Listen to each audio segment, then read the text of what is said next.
And hello, welcome to the All Round Podcast. So just to let you know, before we get speaking, we will be speaking who's in the semi-finals. So it is Atletico, Arsenal,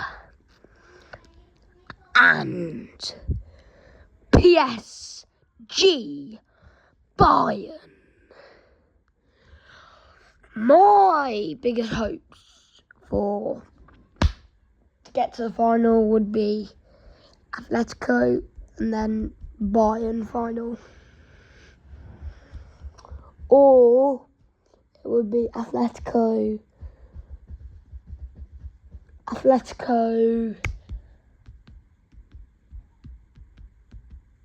PSG. I don't see Arsenal beating Atletico. Simeone is a genius. Simeone has been at the club for a long time, but everyone tells him to leave, but he doesn't. He just comes back in a nonchalant way, like none of it happened. And now we'll just be speaking about Yamal, about those glasses. Oh my God. I don't think it's unacceptable. Everyone's saying it's I don't think it's very acceptable to wear those glasses and not perform. Atletico is just cooking him. He has to step up when he does that. But still, it was quite good when they tweeted back saying using the glasses on the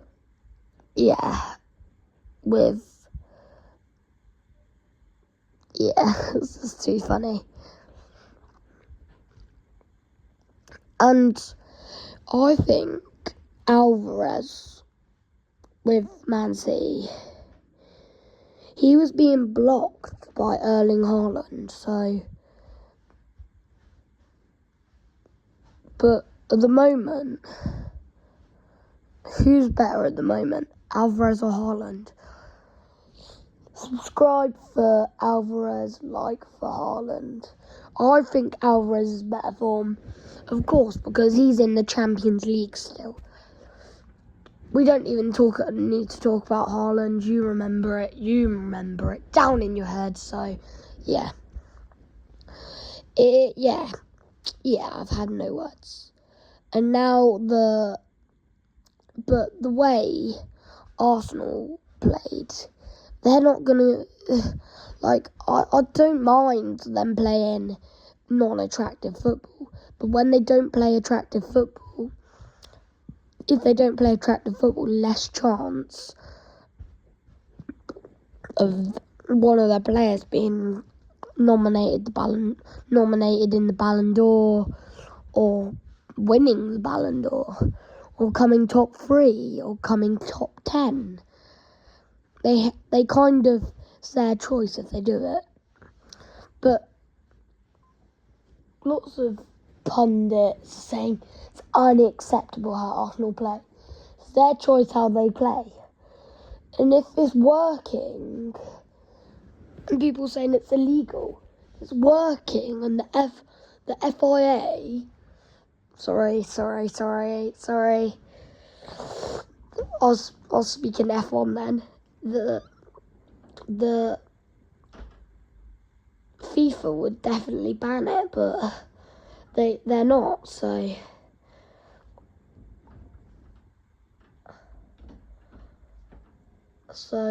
yeah.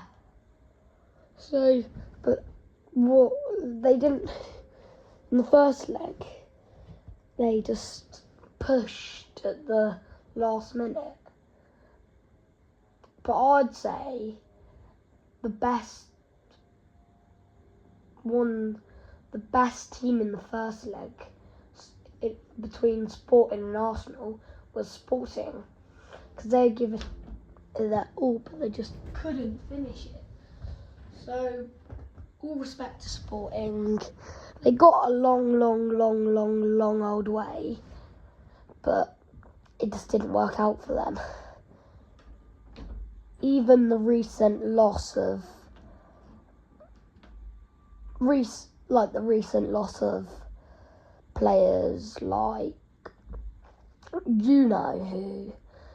players who just were too big for their boots, too big for the club. But Victor Gyökeres, no, he should have stayed at Sporting. He did anything to get to Arsenal, but he hasn't performed. He's like the Isaac transfer. They just haven't performed. I do agree Isaac got injured against Tottenham Hotspur, broke his leg. But if they go to a bigger club, they have to perform. Arsenal is a massive club, part of the Big Six. There's lots of teams. They're going from small places to massive places. But I do agree. I do think Gyökeres and, of course, Isaac can perform. They're just trying to find their feet. They're just trying to find their boots. They're just trying to find what they used to be like. But I do believe they will find it. But it will be hard. The player has to do something. It doesn't miraculously appear. The player has to do something to get it back. Don't keep it the exact same or down the level. They down the level because the pressure's too high. But players like Cristiano Ronaldo, they went from Sporting to Man United. He went from Sporting to Man United. The exact same transfer as Victor Gyökeres, nearly. But we don't have to explain. Ronaldo was a banger of a signing there. And it's good he had world-class teammates. They had Eric Cantona, of course, Alex Ferguson, who didn't play on the pitch, of course. And he had Wayne Rooney. And they had the likes of lots of other players were world class. So, yeah. But, yeah, they have to perform in the pressure. So, now we're going on to Madrid. Yeah. I do have to have respect for Arda Güler. But what I don't want respect for Arda Güler, he was protesting on the pitch. That's not football. That is just ridiculous. Only a few players ever to protest on the pitch. It is ridiculous. I know you got knocked out. I could do it, but protesting on the pitch, getting a red card. Maybe you can protest a bit, but protesting that badly and getting a red card is unacceptable. And Eduardo Camavinga let the whole team down. He got the red card, what made it nearly impossible for it to go. But Arbeloa, thank you to Arbeloa, thank you to Güler for those two stunners of a goal. But no thank you to Arda Güler's red card.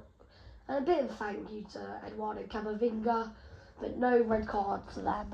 Thanks all the players who played. So if you're listening, I really appreciate if you give me a subscribe or something, or just like something little, just a view or something, or comment. So I would like that. So now we will be talking about Bayern. If I was on Bayern's side of you, I would say, right guys, we know Real Madrid will score. So we just have to fight as hard as back as they're doing. Because they 2-1 on aggregate. They won 2-1 on aggregate. As soon as they scored those 2 goals, as soon as they scored 1, the hope was lost in Madrid. At the Allianz Arena. Real Madrid fans at the Allianz Arena lost their faith. Until Arda saw those 2 stunners. But the Luis Diaz goal just ended it. So, yeah. It was good how Bayern fighted back. And maybe a possible Ballon d'Or for Sir Harry Kane. Probably be knighted by the King someday. But Harry Kane could win the Ballon d'Or. Even if he loses in the final of the Champions League, he could actually still win the World Cup and then win the Ballon d'Or. But I don't think Arsenal players will be on the cards if they're not playing attractive football. So playing non-attractive football is okay, but will your players get Ballon d'Ors or like Puskas Awards? No. So if you want to listen to more of my videos, just go to or whatever my account is. But this is the first video, and hopefully I get a subscriber, and you can follow me along my journey. And I've got a YouTube channel called H as well, but it's under a different, and I've got 5 subscribers on there. You might laugh at me, but I'm just not that good. So peace out.